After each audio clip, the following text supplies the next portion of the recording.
Hi, everyone. Thanks for coming. My name is Anna Osier-Bloomer. I'm one of the assistant directors here in career development at SVA.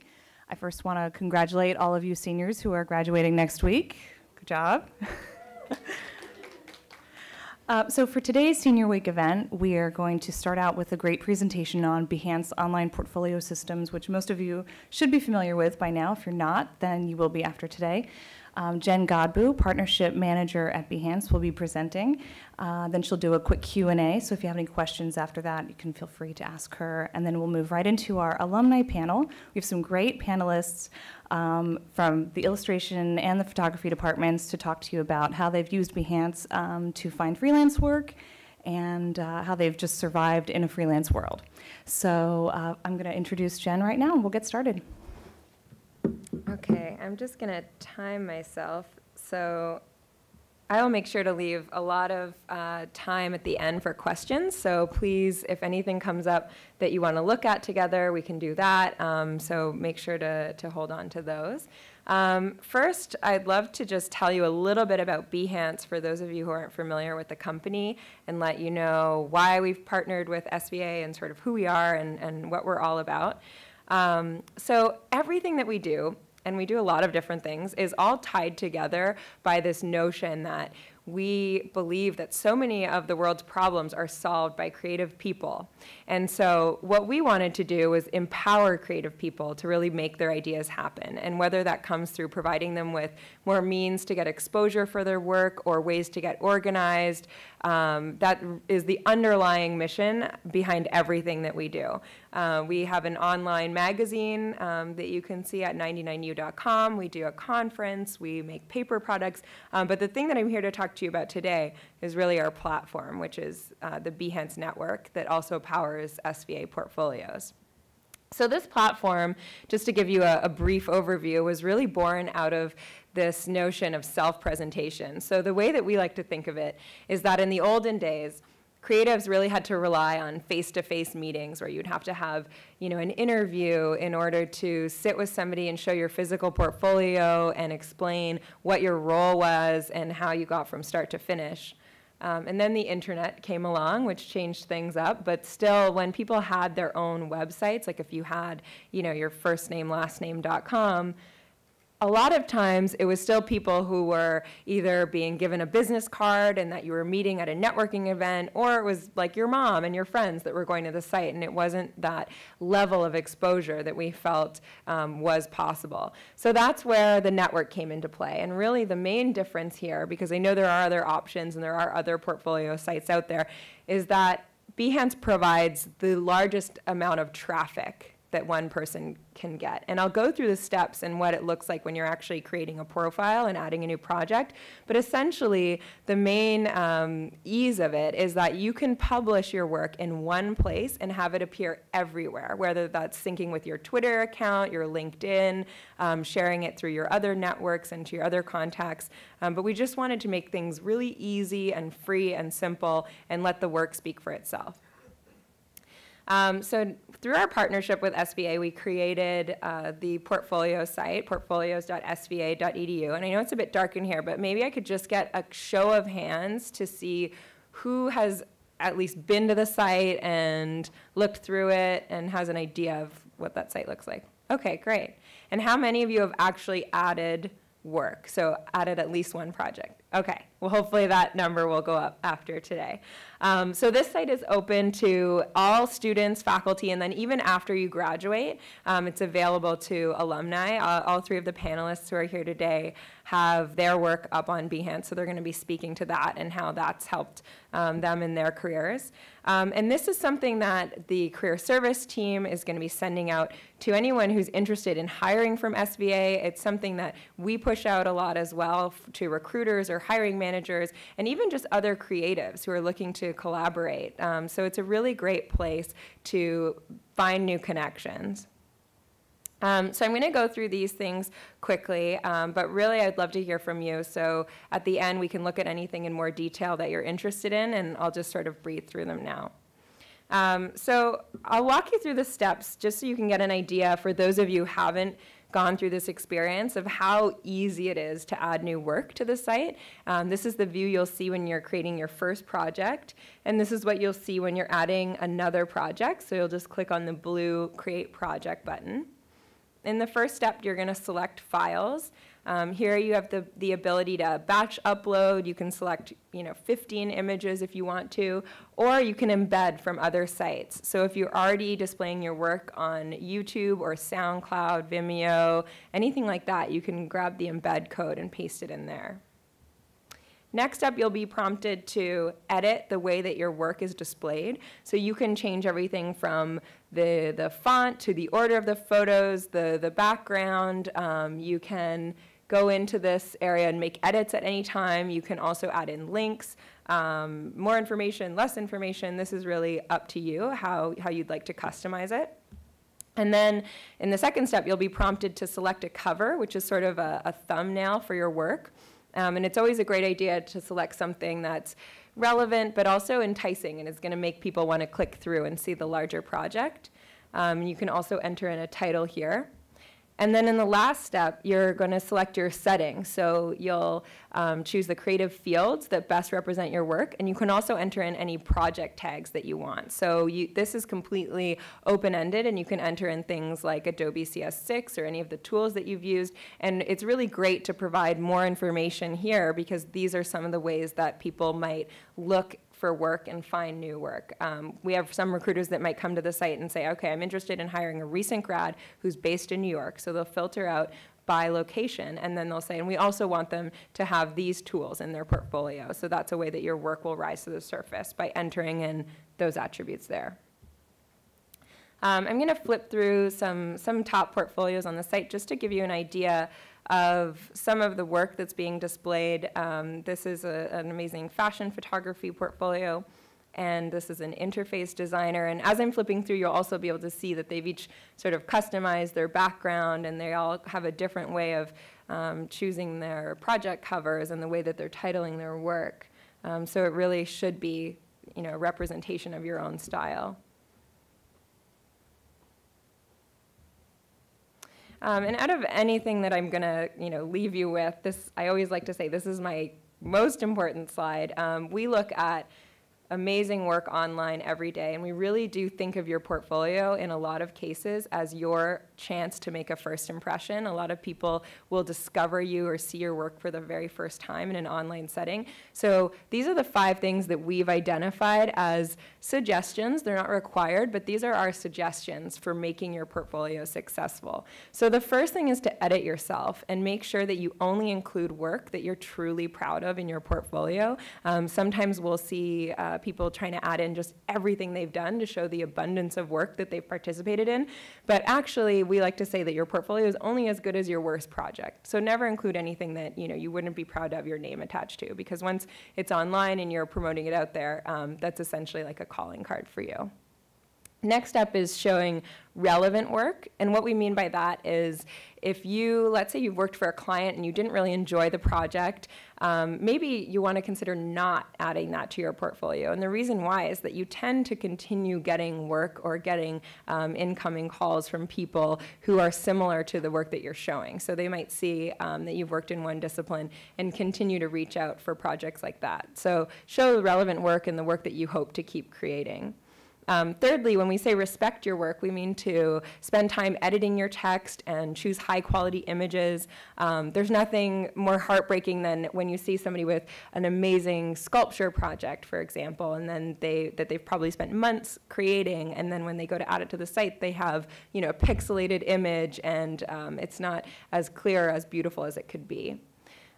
We also encourage you to be descriptive. So many creative projects today are collaborative. So let's say you're adding something like a website to your portfolio. It's a really great idea to explain what your individual role was. Did you illustrate the graphics? Did you code the site? Were you art directing the whole thing? If you don't explain that, it's hard for somebody who doesn't know you personally to figure that out. And then lastly, one thing that you can also do is share your process. So if you want to explain a little bit more as to the way that you work and give someone insight into how you tackled an individual project, you can actually show the rough sketches and the iterations and the mock-ups that led to the final work, and that's something that we've found can be really successful in an online setting. So I'll go through an example of a project. Marina's an SVA alum, and I'll just show you the way that she's laid out a project that's doing really well. And when I say doing really well, it's getting a ton of traffic and exposure, and she's gotten a lot of people who've reached out to her via Behance. So she starts out with explaining what the project is and that this was part of her senior portfolio and that she was doing the rebranding for a bakery shop. And you'll see on the side that she's also added in project tags, that anyone viewing this can share the project, and then it will always have attribution. So anytime if somebody were to tweet this out or post it to Pinterest, it's always going to link back to not only Marina's page where you can get in touch with her, but her full body of work. So that's something that can be really helpful in helping people get in touch with you. So as you scroll through, she shows the different typefaces that she used and the color palette she was working with. And she also includes images of the different ways in which the branding was actually executed, which really brings this brand identity to life. Rather than just showing you, one logo and a business card, she gives it a lot more of a narrative by including these beautiful photos that tell a bit more of a story. And then at the bottom, you'll see that there's a blue Appreciate This button, and the way that works is similar to liking something on Facebook, and it's a way for people to recognize your work and say that they appreciate it and help it rise in the rankings of the search results. Another great thing that you can do on Behance is sell your work. So this is just a simple way to sync your projects or any individual piece within a project up to an online store if you're using one. So this is an example of an illustration project, and within it she has a print that she's identified as for sale. So you'll see there's just a blue Buy This button in the bottom right corner, and when you click through to that, it'll take you to whichever URL you enter. So in this case she happens to be using Society6, but you can enter in anything here, whether you're using Etsy or Shopify or even just your own website. So that's a nice feature to have if you're looking to sell your prints or boost some art sales that way. And we were finding that a lot of people were coming to Behance who were interested in purchasing work, and we were getting a lot of people writing to us saying, I love so-and-so's portfolio, where can I buy their work? So we actually created a gallery that just holds any work that's been marked as for sale that people can browse as sort of a marketplace. And then you can also include your portfolio on LinkedIn. I think a lot of you are probably already on LinkedIn, so this is just a really quick thing that I wanted to highlight, which is that you can actually include a visual display of your portfolio or of specific projects. So you might want to link a couple of school projects underneath your education, or add in a project under each client that you name. But this is a really great way to allow the work to speak for itself. Sometimes when it's just text, it can be hard to explain what exactly you do or what your individual style is. And then before I move on to questions, the last thing that I'll cover is a way that you can also use the site to sort of network online and build a bit of a following. So one of the things that I always recommend is to follow creatives whose work you most admire. So if you're really interested in branding and print design, it's a great idea to look at people's work that you really love and that people that you find inspiring, and follow them to stay up to date on their projects and on the other people that they're networking with. And it works in a really similar way to when you first joined a site like Twitter, or if you're joining Instagram for the first time, you have to sort of follow people first before you can build a bit of a following of your own. When you are following people, you can also add them to your feedback circle.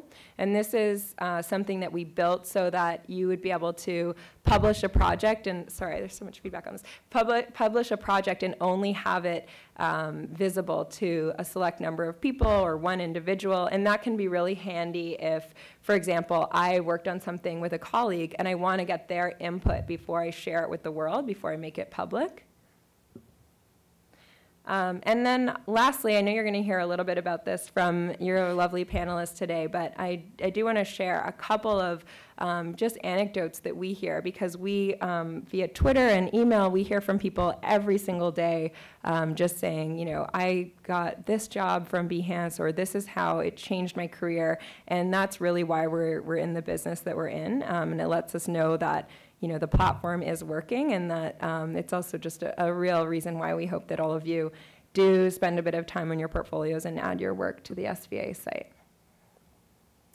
Trevor was contacted from Netflix to join their design team. And these are really great examples of a hiring manager going through and finding the work that they are really after, rather than weeding through just people who are getting in touch with them.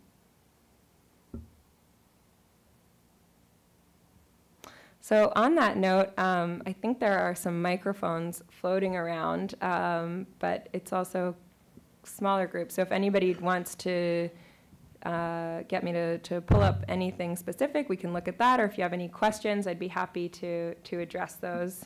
Oh, I noticed you didn't go over embedding videos, I think, on the Behance profile. Is that possible to do? Yep, so when I was showing what it looks like to add a new project, when you can add in new images, you can embed from any site, like Vimeo, YouTube, SoundCloud, you name it. Do you, is there an option for making a collective portfolio? For example, if you're going to start a business with multiple people or something and you want to showcase that work, is that an option as well? Yeah, that's a great question. So whenever you're signing up, we will ask if you're an individual, if you're part of a team. So just off the top of my head, one collective that I love is Sagmeister and Walsh. They're a design studio here in New York, and you can see the way they've set up their profiles a little different. They've selected their logo as their, instead of a profile picture, and they've included more about copy, and they're sort of a duo that creates every project that they do together.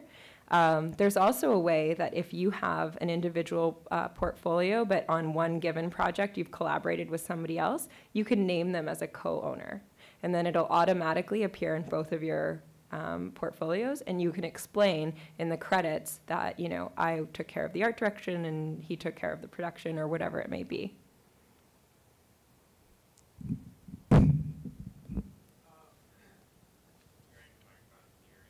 I cannot hear you. I heard that, but I can't. What would be the best way to tie in to some sort of Kickstarter campaign or crowdsource funding campaign to tie your portfolio into it? I mean, or to even access people? Is it mostly like vocational people, people looking for employees, or is it like people just searching for art they like? Sorry, in terms of the people who come to Behance and are browsing? Yeah. So I think that's two questions. So to answer the second one, a lot of people that come to the site are either creatives themselves, and they're interested in finding inspiration and just seeing amazing creative work, maybe to collaborate with the person, or they might be interested in buying individual pieces. And then the other 50% are people that are interested in hiring, whether they're looking to hire interns or fill, you know, freelance projects based on location, or, you know, with people globally. And then we have people that also use our job board that anybody who's on the site can access to hire. These are usually a little bit more of like full-time positions that are all geared towards creatives. In regards to the first part of your question about Kickstarter, that's not something that we see a ton of, but if you're looking to fund a new art project via Kickstarter, you could definitely link to your Behance and show them some of the work that you've already done, or you could show them a work in progress and say, you know, I'm looking for funding to complete this project. Here are my SketchUps and my mock-ups, or my muse, or, you know, what I'm hoping to achieve. And that might be one way of using Behance to be sort of the visual display and the backing to that campaign. Thanks.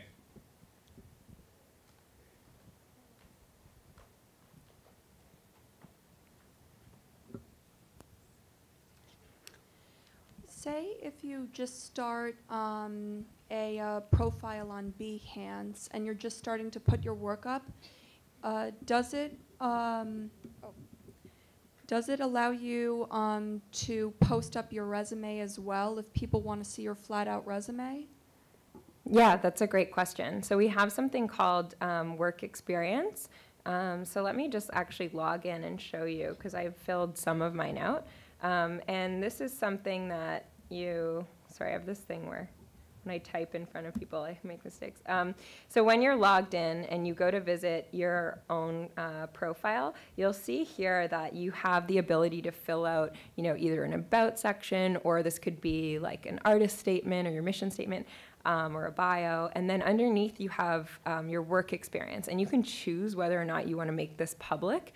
It can be great if you do make it public and you're planning on applying for jobs. It just sort of eliminates one more step. So when you're logged in, you can go to work experience at any time and edit this so that you can change up your personal statement, your experience, your education. You can change the order of these.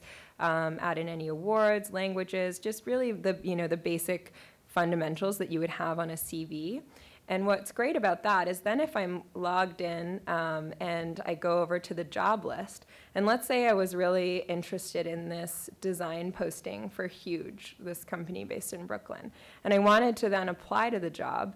Oh, sorry, that one's taking me to their own site to apply, but let me just show you another one here. If I was going to apply to a job posted on Behance, it will actually pull from the fields that I've already entered. So right away it knows my first and last name, the email address where I like to be contacted, what I'm looking for, whether that's full-time or freelance work. It'll link right to your Behance portfolio. And then you can either upload your resume in this step, or you can say, just use my work experience. And they can then, print it or download it as a PDF or view it in any way that they want. And this is a system that we've really built based on both the feedback that we were getting from creatives who just wanted a really easy way to apply for freelance positions, because it's not always the same as applying for a job that you're going to work at for years and years. Sometimes it's like they need someone for 2 weeks. I want to just be able to be like, this is my work, take it or leave it. So we made something really, really simple. And then we also took a lot of feedback from the hiring managers and the recruiters. And this was a system that they loved, because then that way they could browse the work easily and see everybody's information in a really clear, easy to read format. So yeah. That was probably a longer answer than you were hoping for, but I got excited. No, thanks very much. No problem. Jenn, what is the best way for? Oh, hi. Sorry. I couldn't. I was like, sorry. What is the best way for film and video makers to show their work on Behance? In a previous presentation at SVA, you recommended that students or any artists post 3 different projects.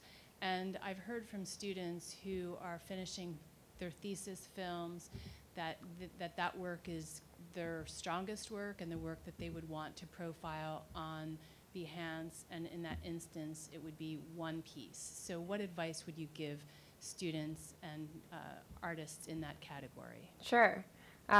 So just to clarify, when I say a minimum of three projects, I actually mean a minimum of 3 images. I always recommend posting a minimum of either 3 images or 3 videos in a project, and the reason for that is because somebody's not going to spend a ton of time on your project if they only have one thing to look at, so it can give them a little bit more information. I just went over here because I was going to show you an example to speak to your first question about video and film specifically of some of a great project. So here, because, especially with film, it's so collaborative, who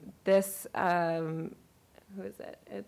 I think it's the cinematographer who's added this, has included a description, and he's also included the credits of the different people who worked on the lighting and, the modeling and the art direction, which is a really great way of, giving attribution to the other people, whether or not they're on Behance. And then he's included an embed from the actual Vimeo site where you can play the video right in his project. And you can also then see stills that he's highlighted from the set design and the art direction, which is a really fantastic way of allowing someone, like maybe even if they don't have the ability to watch the video in that moment, that you have someone going through your project and getting a sense of what it is. And then he's showing, some of the ways that they map this out, or, you know, a page of the tutorial that was featured in 3D Artist magazine, and it gives you just so much more context and, you know, more of a narrative, and you have an idea of what it would have been like for them working on this. And for somebody who doesn't know a lot about the genre, like, for me, it gives me much more of an understanding as to the work that went into it. And I appreciate, you know, how much time was spent on this one project. And as I'm scrolling through, I'm logged in, so just ignore some of the things you're seeing on the side. That wouldn't normally be there. Jen, I think we had time for one more question. Sure.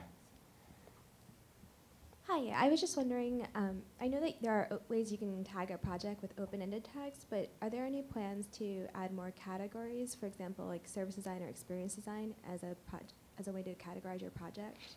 Sure. So for every project, like I'll just click on this one to see. For every project, you can specify which creative field it best represents. So and you can add up to 3. So in this case, they've said that their project falls under character design, illustration, as well as painting.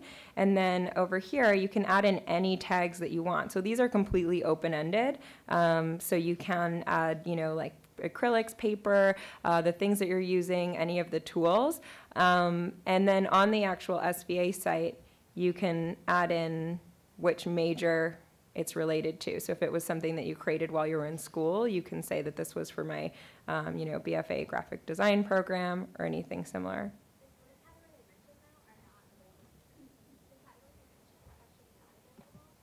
Oh, she's asking about adding like service design, which isn't an available tag. Right, so you can enter in anything you want, though, under project tags. So that's where I would enter that in, and then I would enter the creative field that best represents it.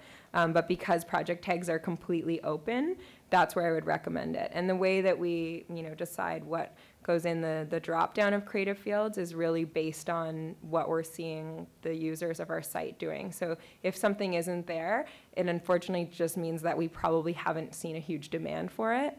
There would have to be, you know, a lot of people saying, this is what I really need to label my work as. And if not, then we would say, okay, well, could it be closer to this one or this one? And if so, then you can be even more specific in the project tags. Okay, great. So I'm going to leave it there. If you didn't grab one on the way in, there are some manuals on the table on your way out, and these include a lot of the tips that I talked about in the presentation, and also on the last page, there's a list of resources. So if you're creating your portfolio for the first time, or you know, you get stuck at any point, there's an FAQ. You can also get in touch with us online, and we can, you know, help you out or answer any questions. So do make sure that you grab one of these if you don't have one. Yeah, thanks. Okay, thanks so much, Jen. So now I'm going to let our panelists come up very, very carefully, please, and then we'll get started. Angie Wojak, Director of Career Development, is going to be moderating for us. Hello, everyone. Welcome. As Anna said, I am Angie Wojak, Director of Career Development at SVA. I'm also a graduate of the illustration program here, and I'm very glad to see you all here and that you're all expressing an interest in the Behance Portfolio Network and learning more about freelancing. And I'm just listening to the feedback. I'm letting it subside. Okay. All right. So what we're going to do today is I'm going to begin by introducing our panelists, and then they will each be speaking a bit about their freelance practice, and I'll be asking them a few particular questions about their work in promoting their practice online, and we want to allow time for you to ask them questions as well. So I will begin with our first panelist. This is Yuko Shimizu. She is a Japanese illustrator, and she's based in New York City, and she also teaches at SVA. Newsweek Japan has chosen her as one of 100 Japanese people the world respects in 2009. The first children's book that she will be illustrating is coming out soon. It's called Barbed Wire Baseball. It's already out? Yeah, it just came out. Okay, so go get it. And it's written by Marisa Maas. And you may have seen her work on Gap t-shirts, Pepsi cans, Visa billboards, Microsoft and Target ads, as well as on book covers for Penguin, Scholastic, DC Comics, and on the pages of the New York Times, Time Magazine, Rolling Stone, and The New Yorker. She graduated with her MFA from SVA in illustration as visual essay, and she has been teaching the next generation of talent at her alma mater. She works at her studio in Midtown and fulfills her passion of world travel by giving lectures and workshops around the world. And she's asked in her bio to please not mix her up with Yuko Shimizu, who is actually the creator of Hello Kitty. So don't confuse her with that person. All right. Our next panelist is NOLA Stone. NOLA is a New York City-based professional photographer, artist, author, and educator. Her commercial clients seek her out to photograph interiors, portraits, and lifestyle, although she's mostly known for her aptitude with children and images of childhood. In 2012, Focal Press published her first book, Photographing Childhood, The Image and the Memory. Additionally, NOLA is, interestingly, a second-class petty officer and public affairs specialist, a photojournalist and media liaison for the U.S. Coastal Guard Reserve. That's correct. And she's also the aunt to 25 and a godparent to 5. So there's a lot of interesting things going on in your life. And then we have Amanda. Amanda Lanzone is a recent graduate, relatively recent, graduate of our illustration program here at SVA. She's an award-winning illustrator who received her bachelor's degree in illustration from SVA in 2011. Amanda has won awards in her field, including the Society of Illustrators Student Competition that she won 2 years in a row, and the Alexander Medal Award at the Metropolitan Museum. Her illustrations have been published in magazines, print and web, greeting cards, book covers, and other projects around the world. She recently became represented by a new up-and-coming illustration agency. And with that, I'm going to begin posing questions to our panelists, and then we're going to open it up to your questions. So what I'd like to do is to start with Yuko. Yes. And I wonder if you could just tell the students a little bit about your practice and your clients. Okay. So I guess I'm the oldest one here. I've been freelancing since 2002, 2003, so it's been about 10 years. Other than I teach either 1 or 2 classes at SVA undergraduate illustration department, which I have been doing since I think also 2003. Like most of my jobs and income comes from actually freelancing, and basically it's freelancing. So, you know, like I now have monthly jobs with DC Comics, which I do covers every month for like last 5 years. But other than that, everything, you know, like illustrators, unlike say, you know, graphic design studios, our jobs are usually short term. So sometimes job comes in, I'm done by tomorrow. And sometimes the job come in, then that goes on for a few weeks or a few months, but that's the longest. Usually most of my jobs are with magazines, newspapers, book covers, so everything starts and ends sometime between 2 weeks and 4 weeks. Okay, great. All right, then let's move on to our next panelist. I would like to pose that same question to NOLA. Okay, so the question is, as I'll far repeat as it. just my daily practice, Just basically. a little bit about your practice. Okay, so I'm mostly an editorial photographer. That's probably where I've done most of my stuff. About a year ago, I took a year off to write a book, which was very cathartic, about my experience working with children in childhood. And I was approached by Focal Press to go ahead and do that for them. And it's kind of interesting. I graduated, I didn't include any of that information. I went through a really short bio here, but I did graduate from SVA in 2009, and that was after, and I know that Yuko did something very similar, after working in New York since '99. And so my emphasis kind of switched after grad school to definitely making more time for my personal work, which actually got me the book and blah blah blah. So yeah, my jobs don't last that long. They're like a day or two, and just a variety of clients, and mostly around people and lifestyle, and some interiors. So. And Amanda? Okay. Since I graduated pretty recently, I guess it's pretty much the same as Yuko, because when you're freelancing and you're an illustrator, it's like people will contact you and then they'll be done with the job, and then if you're lucky, they'll contact you again. So it's basically from a job-to-job basis. So I do a lot of contacting art directors still to try to get things moving. But luckily, I've been lucky enough to have people contact me multiple times. So I guess what I try to do now is try to get new clients, and that's basically it. And speaking of getting new clients, I think the next question I want to ask everyone is if you can talk about how you find clients. And we could, I could ask maybe each of you to speak specifically about whenever you first started your practice, how you began to promote yourself and how you reached out to clients. And of course that will address the online portfolios as well. So Yuko, could you start? Yes, so I'm the old one again. So when I started, we already had, like, everyone had website, but there were no blogs, there were no social media, like, at least as far as, like, everyone's using, like, today. So basically, you have to set up your website, and then you have to print out your, the physical portfolio, which still today, like, it's better you have it, because sometimes client want to call you in and like want to see your portfolio, because most of the media today are still printed media, and they want to see how your images, whether photography or graphic design or illustration, how they how they look printed. But basically what I did was, now I think it's so much easier, because if you do good work, things spread so much faster, but it wasn't that way when I started. So I had to make a lot of cold calls to possible clients.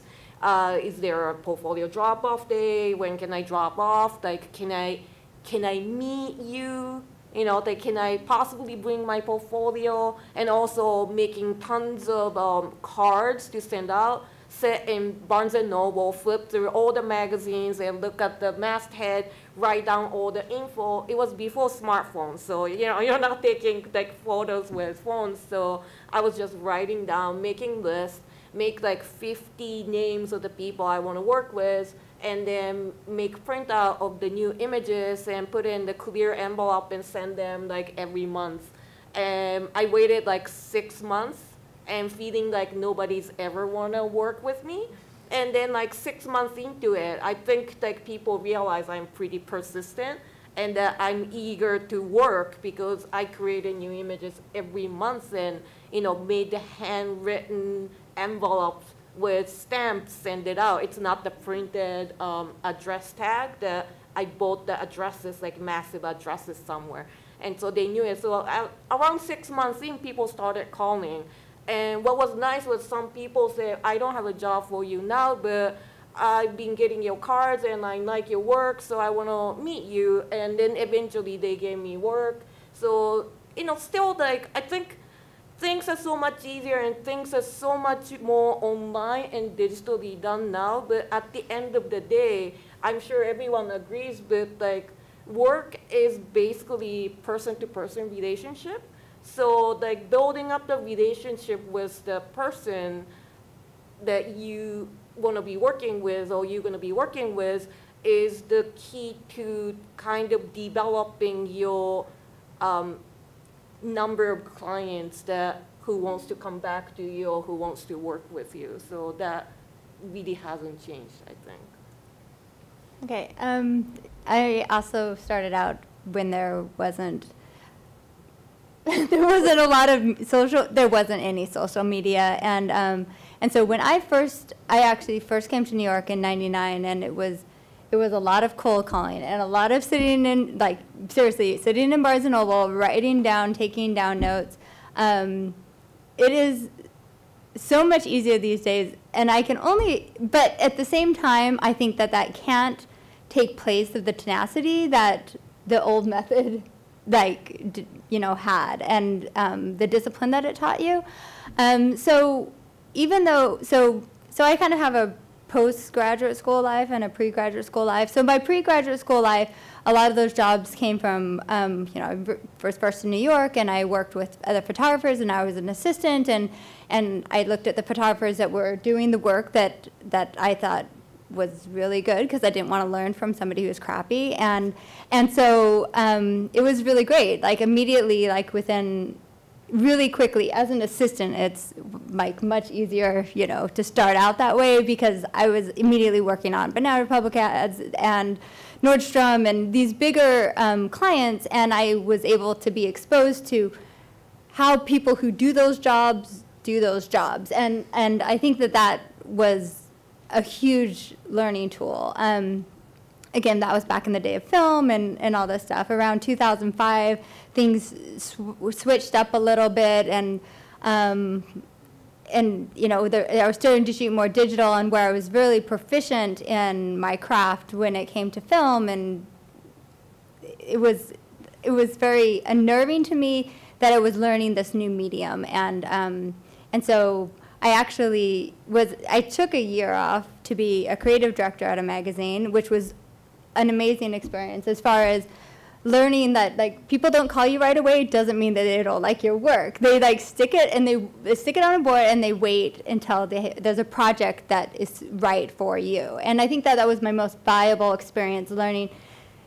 My most valuable learning experience being on the other side is just that there were amazing photographers and illustrators that I hired, and I didn't hire them right away the first time I saw the work. I waited for the right project to come along, and so that I think is really great. My post, then I went to graduate school and became actually really proficient. I wanted my work to look the same, that my portfolio didn't look like film and then digital, like that there was this huge rift between the stylistically.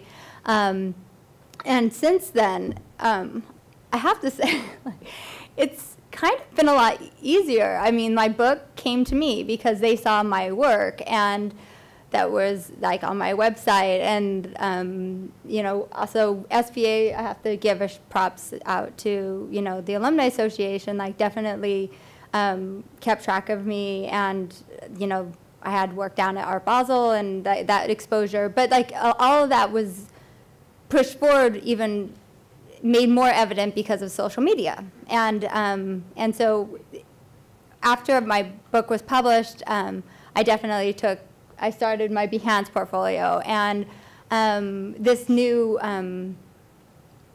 emphasis on my personal work is really what my Behance portfolio is all about. I think that, you know, that it was said that, you know, have the work on there that is the work that you want to get, not generally just the work you've done.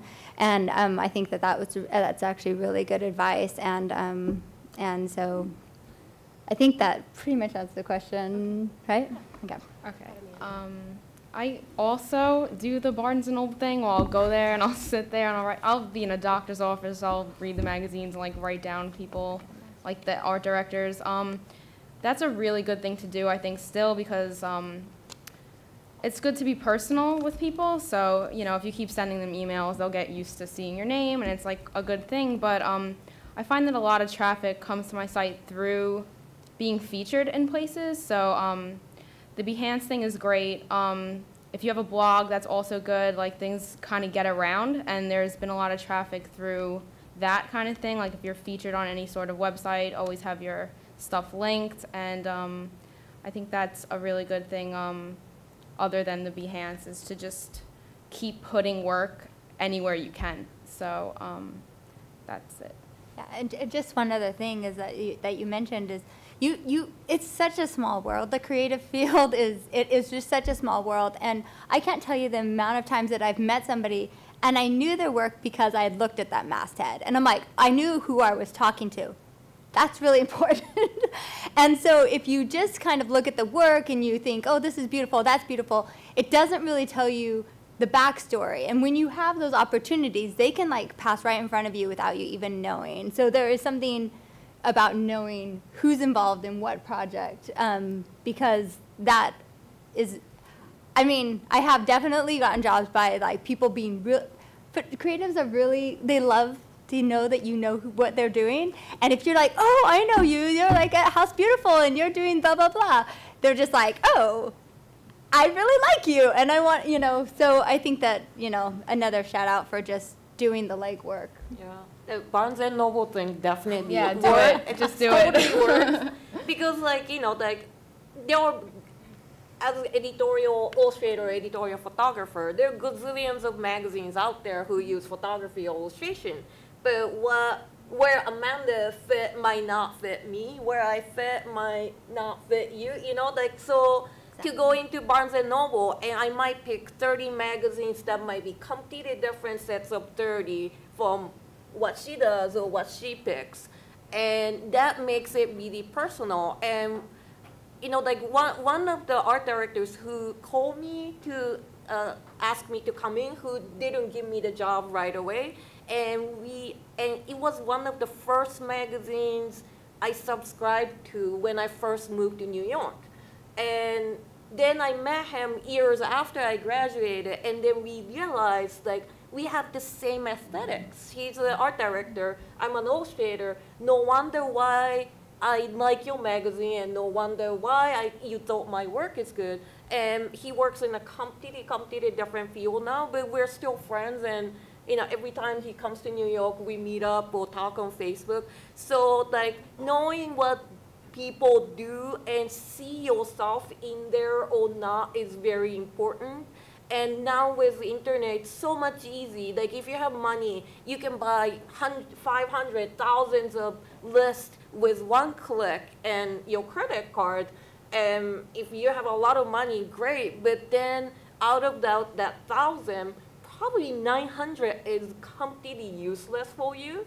But if you go to Barnes and Noble, you do your research, you get 50 to 100 that's completely useful for you, and eliminate everything that's not useful for you in the process. And I think that's always, always important. Do any of you use LinkedIn? I do. Yeah. I do. I have one, but I'm not that good at it, honestly. and I have to say that when Behance started to be able to feature your work there, I was not all that excited about LinkedIn. It's just it's a great way to just click on everyone and make sure you have the right guy to bother. Exactly, the right person to bother, or just that your work, your history is there and it kind of tells your story. But the moment that you add images to that, it's okay, my book's there, and I can say, okay, I published this book, but then to link over to my Behance portfolio that shows the book is, amazing. Or these are some projects that I did at school, and I can show you what I did at school. So I think that for creative, I think that's essential, because I don't think LinkedIn is particularly great. I mean, it's not as module as it needs to be for creative, but that helps quite a bit. I think LinkedIn's great if you're looking for a certain position. So if you're an art director, my art director friends swear by LinkedIn, because everyone's connected, and if there's any opening, they will look for people on LinkedIn. But as a freelancer, it's not that so much relevant. I do have an account. I go online just to check if anyone tried to add me, and then I just add them back. But that's pretty much the only way I use it. My Behance is connected, so whoever wants to see my LinkedIn will see my images too.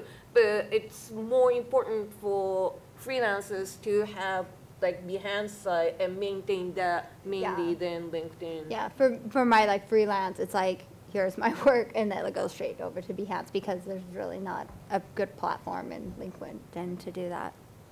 I wonder if everyone can also speak about the importance of and uses of your own website in tandem with using Behance, because I know, Yuko, you have a great site, if you can speak about that. Yes, I finally updated my website. I hired someone to professionally do it, because my website was so out of date. Then that was less than a year ago. I used to teach the business course, SVA, which I don't do anymore, but I travel around and do workshops, and I often do 1 hour quick, business 101 for illustrators. And I always say this, so website is your monograph, It's like beautiful. It's all, everything about you and your work, and you know, like feature your work beautifully. So it's your monograph. And then, you know, there is like Behance or your blog that's like sort of like magazine, you know, like you can curate it in a certain different way. So on my Behance, I don't need 2 websites. So how I use Behance is I curate it in the way I don't do on my website. My website, if the image is one for that magazine, it shows one image, and then you have to go to the next. But then, okay, I already have that, so like how do I show my work differently on Behance? And I come up with a theme. So like this winter was long, right, in New York. It's kind of like, it wasn't cold, but like it dragged on and on and on. And around the time of spring solstice, I decided, okay, I'll put all the images that I like that is in theme of spring together. And then I came up with a title or something like, you know, like spring always comes regardless of, you know, how long the winter is or something. And there were like 10 images of like flowers or like something related to spring. So, and then I post that onto like Facebook, you know, so like Facebook is like a newspaper, you know, because after a day, no matter how many likes you get, nobody look back, right? So that's like a newspaper. But then like I get, you know, like a lot of comments on the Behance page that all the images has been on my website for years. But they see it in a completely different context. And, you know, everyone, almost all my friends or a lot of my art directors who follow my Facebook page are in New York, and like everyone's thinking this winter's too long. And so it was like the right timing to show that. So they're like, oh, these images are great, you know, like we're hoping the spring will come, so it's perfect timing. And so I get a lot of traffic. So I try to show differently because you know all the things you have done ever, but people forget or people don't see everything on your website.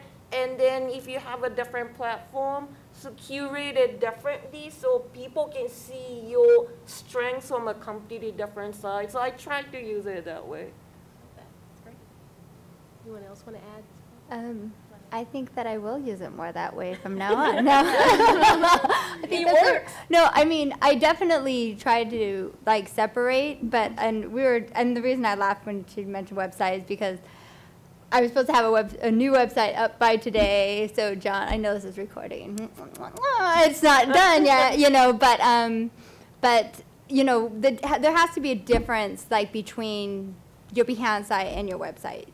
Your website is what you have done, and I would really, really, really focus your Behance site on like what you'd like to do or something that's inspirational, what has a story, because you know, 2 of my projects on there have been picked up and told the story. Like one day I was just like minding my own business and the Huffington Post was on the line. They like wanted to know about this project that I'd actually done 2 years ago, and they wrote up this big article, and like BuzzFeed I guess has had like over 150,000 hits and blah blah, and I'm like, what, huh? Like you know, and that's just because I had a story to tell. And so I think that like having that moment to just take things out, and it's just not one more portfolio piece, they're individual stories, I think is another great way to use Behance. So I look at Behance a lot, and a lot of people, illustrators, do things like recent editorial work.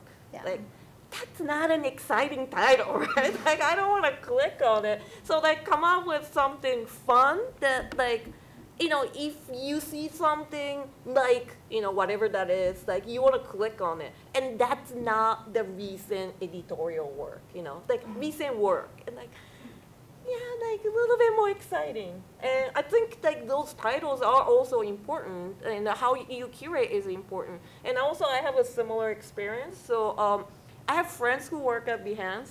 And then with one of them, I was at the conference speaking, and then at that point, I didn't have Behance site, and which was less than a year ago. And then he's like, Yuko, why don't you have a Behance site? And I'm like, whoops, okay. I was actually very, very skeptical because one more thing to maintain, exactly. You know, like we have so many, great thing about social networking is like, you can put things fast and you can spread words fast, but then you have one more, two more, three more things to maintain. Then I made the Behance, like, finally, because he asked me to, okay, and then I was being skeptical, and like, okay, then I'll curate, they started doing that. And I have all these, like, I moved here, and one of the reasons I moved here from Japan was because I hated Japan. And I don't get into details because it's not, it's not important. But I started doing a lot of images making fun of Japan. Like, most of them are like Japanese girl superheroes. They're in different parts of my site, but I decided to put them together. And then, like, okay, it's fun. And then my friends or the Facebook fan page, like, people commented they liked it. I'm like, okay, great. And then, like, 1 or 2 days later, like, it got picked up by a Japanese Microsoft network. And I didn't know, but because I left Japan a long time ago, it's like Google. Like, here people go to Google. There people go to Microsoft. So, like, my hits skyrocketed. And then, like, that's like pretty soon after I opened up my Behance site and put that up there. So, like, it was great to have exposure in Japan, although, like, I did get some, nice recognition in Japan, but I haven't really worked with Japanese clients because, for them, it's hard to understand my work, but then, like, it's picked up, so they're like, okay, it's different, but it's fun. So that ended up, I ended up working with a pretty famous Japanese band for their tour brochure covers, and which would not have come if I didn't make the Behance page. So you never know. You can't expect anything. When you do it, you can't say, like, oh, I do this and I'll get so many hits. Like, you can't plan that. But oftentimes you do what you think is fun, and then people think that's fun, and that will result in something else. So, like, curate things in a way you think is fun and see what happens. Amanda, did you want to add to that? I guess the only thing I would want to say about that is you never know who's going to be looking for something that you do. I've had many surprise calls, through Behance or through other things that you kind of just don't expect it. So just put out the work that you want to do, and you really don't know who's going to find it. Like, it's pretty crazy when you just get emails from people you weren't even contacting, and they're like, oh my God, you're so awesome, like, you want to do this? And I'm like, okay, great, It's just important to keep doing what you want, and you'll attract the kind of work that you want to get. I think we have time for some questions. Any questions from the audience? I see one over here. Oh, here comes the mic. For Yuko specifically, when you were talking about putting the girl superhero, was that, what are the delineations, like projects? They're each on Behance, there's like project sections? They were completely separate. Some of my personal work, some were done for clients, but I was able to put in under one theme. So I made a Behance page, a section, say like Asian Supergirls. And all 10 of them that were done in different time for different clients or different, occasions. Right. But I put them together as a theme, and that got a lot of traffic. And so then you have other things on your portfolio that are each of a different theme, or is that your? Yeah, okay. So one is the spring that I talked about, and there are other themes too. And there are more, some are more straightforward themes, like, recent DC Comics covers, but many of them, I decide, people think my work is scary, so they can't hire me for kids' books. So I made a section called, slightly demented, children's book theme. And then all these kids, but they're a little bit off, so I make themes like that. Great, thanks.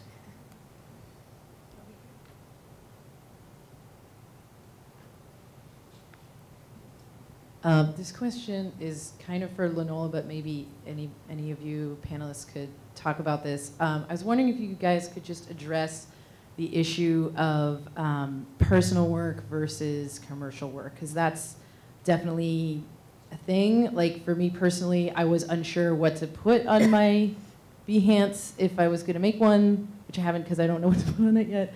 And I have like 2 separate websites, which is another thing that I've been like encouraged to do, but I'm still confused about like how to navigate that, and especially maybe in reference to something like Behance, just how to navigate that. Do you need to keep them separate? Is it, I don't know. It's confusing. Please tell me. I think that it is a very personal decision, like what you're going to put on your Behance or not. I love the idea of curating it, but I do think there are forms for what you do, and I really think, okay, that's fine, that's your website, but Behance is a place, like, for me, what I've chosen is, for the most part, to just only put up projects, and I probably put up things a lot less frequent because of that, and I'm not an illustrator. I can't just sit down and draw, like a production-oriented, hire the models, hire the stylists, pull it all together kind of a thing. But one thing that I learned as far as like when I was at SVA for my graduate work is that so I did a year accelerated type program. So in that year, I promised myself that because I'd always been a commercial shooter, and it's always about the client and what the client wants, and that's really important. But I'd also noticed that a lot of times you do what the client says that they want, and then you do what you know that they want. And the stuff that you know that they want is usually the stuff that's picked up. Now, it doesn't mean it's your best work, whatever, but the personal work is like, that is your best work. That's the stuff that I like to call it kind of my white rabbit, that, it's out there dancing, and when you follow it, like, that work is the work that people respond to, because that work is wholly you. You're being really honest with who you are and what you have to offer. And do my commercial clients get it? Like, not often. There was a San Francisco interior design firm, and she actually called me because of my children's work and said, can you shoot my interiors like this?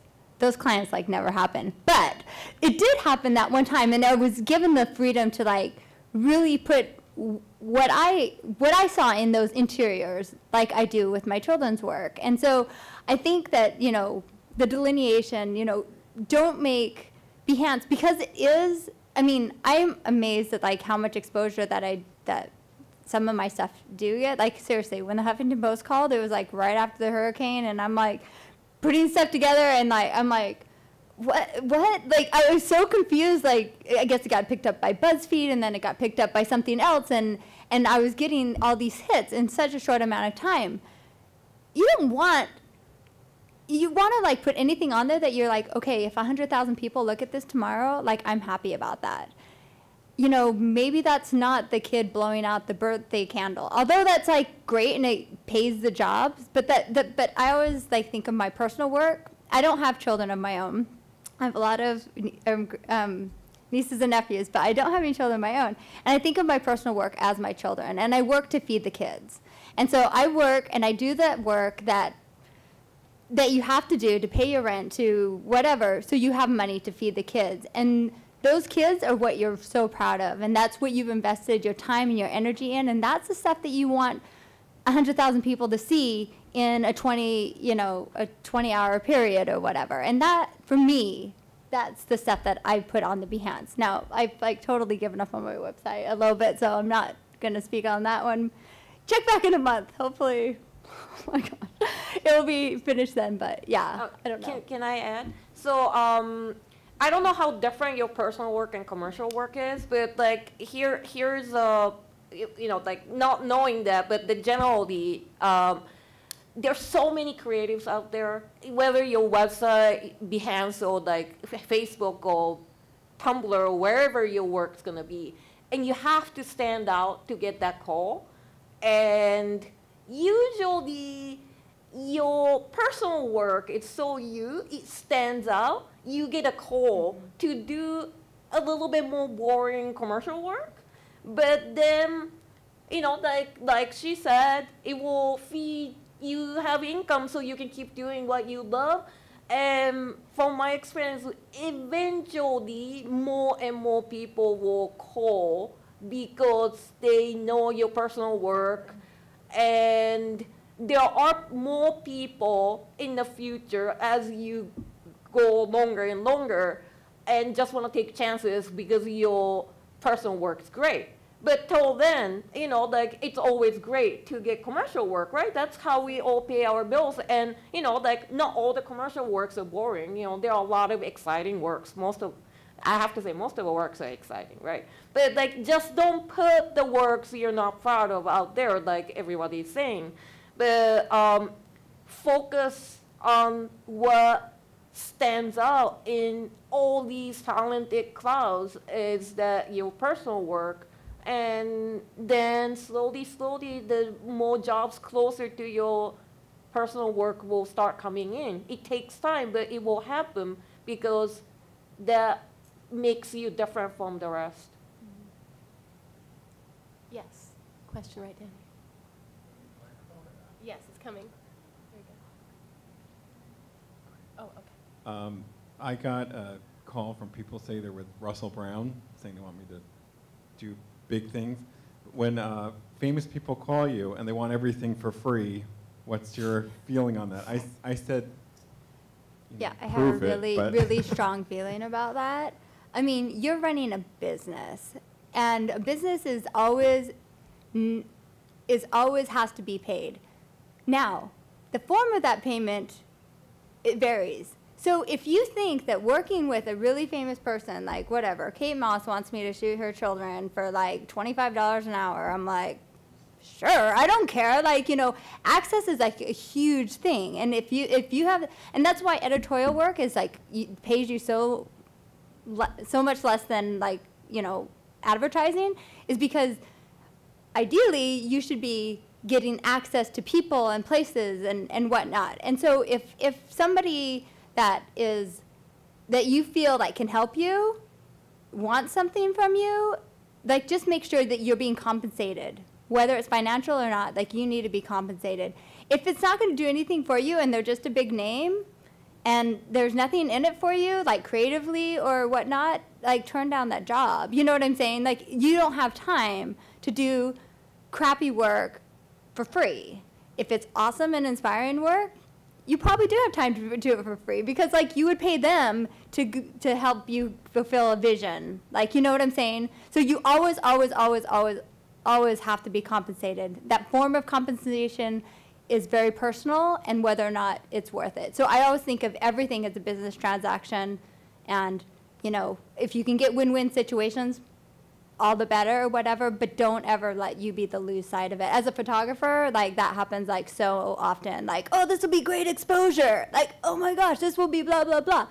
And sometimes it is, and sometimes it isn't. I've turned down things that I, like, probably shouldn't have, and I've taken other things that I, like my like, that I probably shouldn't have, but you live and you learn, you know what I'm saying? You fool you once, like, shame on them, fool you twice, shame on you, kind of a thing. Can I add? So, like, well, it's a subtlety, so it's a little bit different, but there are companies out there who want you to work for free, and because they say, like, oh, we don't have budget for this, and, like, it's going to be great exposure. And then I have made some mistakes in past, and for working freelance in 10 years, and I have made a lot of mistakes. So, like, I have one thing I want to, you know, mention, is that I made a mistake of working for this startup. I'm not going to mention the name. And it was a startup, but affiliated with a bigger company. And they said, like, it's a startup, so they don't have money. And they say, you don't have to make anything. You can just provide us the pre-made images. You know, like, it's just for exposure, and you don't have to do any work. So I was like, okay. And I did it. And then I realized they learned. You know, what they learned is artists always give out art for free. Yeah. And then so, like, you know, a year later, I get a call or email from this, like, random illustrator I don't know. And then, like, hey, I know you worked with this company before, and they're asking for my work for free. And then, like, I was like, oh my God, you know, what did I do? Because, you know, like, we sometimes often look at things right in front of you, but then we have to look at things far in the future and look out for things for, say, we've been working freelance for a while. For you guys most of you are probably starting out. And if I make the decision of doing something for free for a company, then they learn everything's free. And then it will make all the art free, at the end. And then it will kill the industry. And then I realized, I can never make that mistake again. If people ask me, I have to make sure to tell those people who are starting in freelance, it's not just about you, it's not just about your exposure, but it's about your future and your industry. And artwork is called artwork because it's work, and work is not free. Yeah, So. and I don't know about you or whatever, but a lot of times when you do that work, because early on, you do that work for those clients for free, when they have a budget, they don't call you because you're the free photographer or you're the free illustrator. I mean, so if you think it's going to get you in a door, that may work if you know the person that you're dealing with, but if they're coming from nowhere, you're the free person. And when they have a budget, they'll get, whatever. Sally Man or something. Did you want? Did you want to mention anything about having to? I mean, I've done my share of things that were, unpaid or, normally I didn't get much from it. It's better to get something, even if it's not money, hopefully you're just aware of all the sides of it. I would probably look into it a little bit more before you make your decision. But if you can get something good out of it, consider it. If you can't, then it's probably not worth it. Even if it's trade stuff, even if, so you're saying Russell Brown, Adobe Russell Brown? Yeah. No, hip hop. Oh, okay. Sorry, I'm not that hip or hot. So, but yeah, I mean, make it a two-sided deal. It has to be a win-win. It has to be a win-win. Period. You have to be compensated, and that should be written up. I mean, I know that you asked a question about contracts before. In business school, because I got my minor in business, I know you majored in business, for our undergrad. In business school, my favorite quote is, a contract is only good as the piece of paper it's written on. Honestly, whether in an email or whatever, make sure it's an opportunity to communicate, this is what I expect, and this is what you're going to have. And, don't be afraid to have those conversations. Yeah, they weren't giving me any specifics except what they want me to do. I mean, yeah, well, then ask. But you know what I'm saying? You can't, of course, everybody's self-interested. They're going to all say everything that they want. It's up to you to have enough worth to decide well, this is what I want, or is this possible? What's possible? I wanted to know so we can make this a win-win situation. I use that a lot of times with my clients. Well, how can we, I'm a big fan of don't say no. We want this, and they're asking for the moon. And I'm I can get you the moon. It will cost us much to get a space shuttle, and but we can do it. Absolutely. And then it kind of puts reality on the situation. I am there for you, and I'm there to get you whatever you want. But this is what it's going to cost. And there's a price to everything. There is a price to everything. And artists, honestly, we get screwed so often because there's just this idea that I can sit down and draw, or I just have to push a shutter and I take a picture. And somehow because magically I'm pushing the shutter, it turns out, no, it turns out because of my over 20 years of experience and because I know what needs to be there and post-processing or whatnot. There is a craft there is a business, and there's a craft that goes along with that business, and you just need to respect that in yourself, I think. Even with trading, you can trade. We both before we started, we were talking about. So I know this amazing web design studio, and he's a friend of mine for years, and I needed a new website. And I asked him how much, honestly, how much, not the friend price, and I couldn't afford it. So okay, what can we work out? Okay, so, half of it I'll pay by doing some illustration work for you. Or you can take one of my large drawings to put up on your wall, and then half of it I'll pay. It's fair. So trade is fair. Whatever is fair, but just because they're celebrity, they can get anything they want. I think they're just people are just like, spoiling them, like giving them too much stuff. So, hey, like, we have to educate them. Absolutely. We have time Educate for- them. Sorry, Thank you. one more question, and I see there's somebody down here who's been waiting. Well, he's been. And if there's an waiting too. individual question, well then Maybe two, one more? Okay, two. Yes. How do you deal with the, I guess this is for all three panelists, how do you all, in your own way, deal with the dry spells when there isn't a lot of work coming in? Well, I can direct to that because I'm actually in a dry spell right now. But I mean, it's planning. It's like really, it's planning, and it's scary because she mentioned that I'm in the Coast Guard, and like so for me, I'm turning 38 next week, and I wanted to like make sure that I lived most of my life without health insurance and whatnot, and now I have like health insurance and a pension and all that stuff, and so like. You have those things, and then you have like you have to know what you need to bring in every month, and then you have to spread it out because it comes in waves, and you can't like think, oh, I've had times when I've had like $70,000 in the bank. I'm like, oh yeah, great, and then like there's times when I've had like $94 in the bank. It just totally depends, and it really again discipline, and is really the only way to handle it, and investment properties.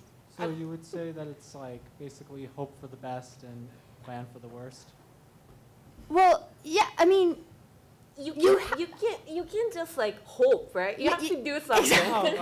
Yeah, I mean, you have to plan for like the dry spells, because I mean, I can tell you what months, like, December is pretty much dead, January is pretty much dead, and I know that those are dead. August is pretty much dead for photographers in New York City.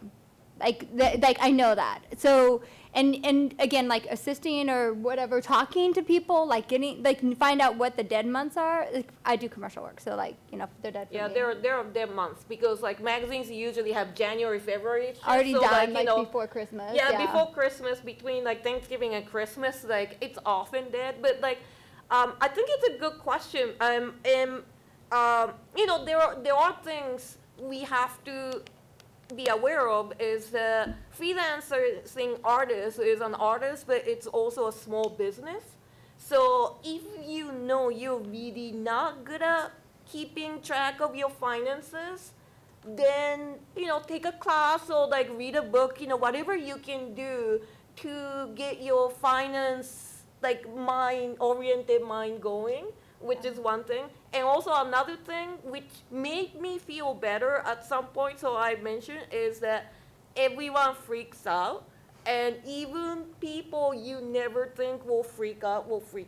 So I think in the situation of some of my illustration students sitting here, I get freaked out, and some of your other instructors get freaked out in the slow months, because some months we do great and some months we don't because we're freelancers.